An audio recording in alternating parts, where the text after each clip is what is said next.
साजिशों के बाजार में ईवीएम की दुकानें हों, साजिशों के बाजार में ईवीएम की दुकानें हों, तो शैतानों की सरकार बनने से कोई नहीं रोक सकता।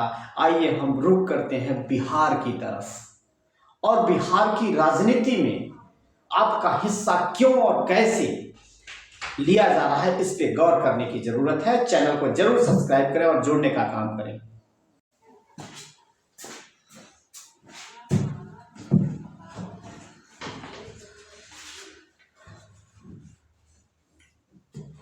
आप सभी सम्मानित दर्शकों को YouTube platform one nation one education channel भाई अजय मोहन के साथ हार्दिक स्वागत अभिनंदन है। आप सभी को मेरा सत श्री अकाल, नमस्कार, सत्यमेव जयते, जय भीम, जय मंडल, जय संविधान, इंकलाब जिंदाबाद करते हुए आइए आज चर्चा करते हैं पुनः बिहार की राजनीति पर। साथियों, जब साजिशों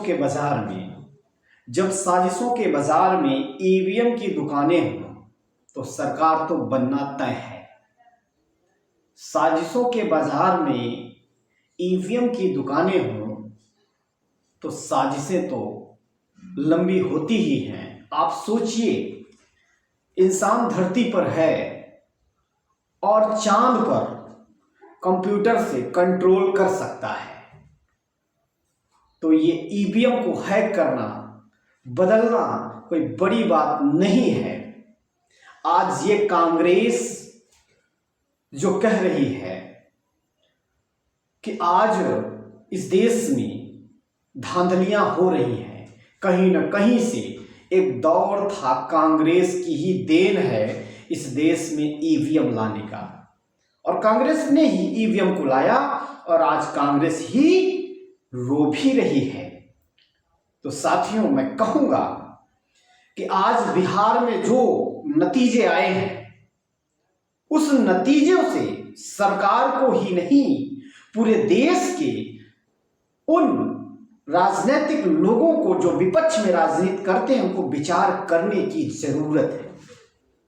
और मेरा ये व्यक्तिगत मानना नहीं, बल्कि ये आप इस देश में हो रही राजनीति के अनुभव के आधार पर मैं कहता हूं कि इस तानाशाही सरकार को उखाड़ फेंकने की जरूरत और हिम्मत विपक्षियों में अब नहीं रह गया है, क्योंकि इनके अंदर इनका वजूद खत्म हो चुका है।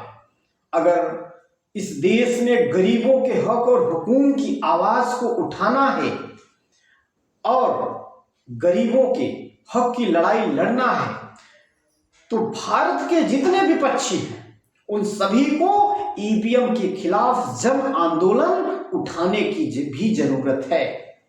जितने भी लोकसभा, विधानसभा, सभी राज्यों के 29 राज्यों के जितने भी विपक्ष के नेता हैं, सभी नेता जो ईवीएम से जीते हुए हैं, उन सभी विधायक और सांसदों को इस्तीफा दे करके एक भारत में विशाल जन आंदोलन खड़ा करने की जरूरत है।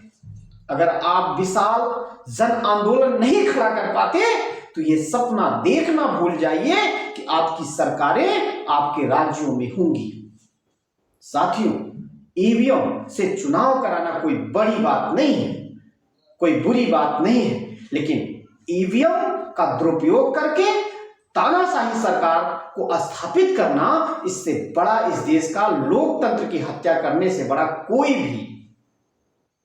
बड़ी बात नहीं है। आज लोकतंत्र की हत्या हो रही है, बहुत बड़ी बात है।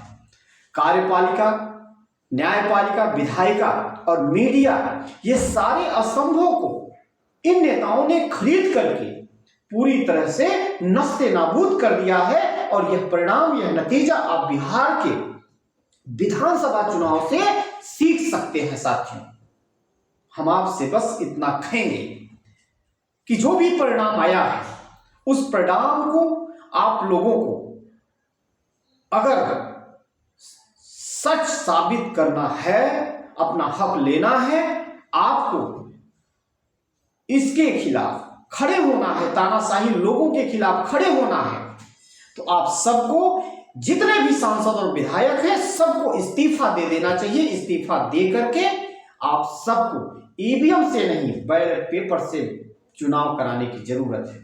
जब इस देश की जनता चाहती है, जब इस देश की जनता चाहती है कि मेरा चुनाव बैलेट पेपर से है, तो इस देश की राजा की हिम्मत कैसे हो जाती है ईवीएम से कराने की।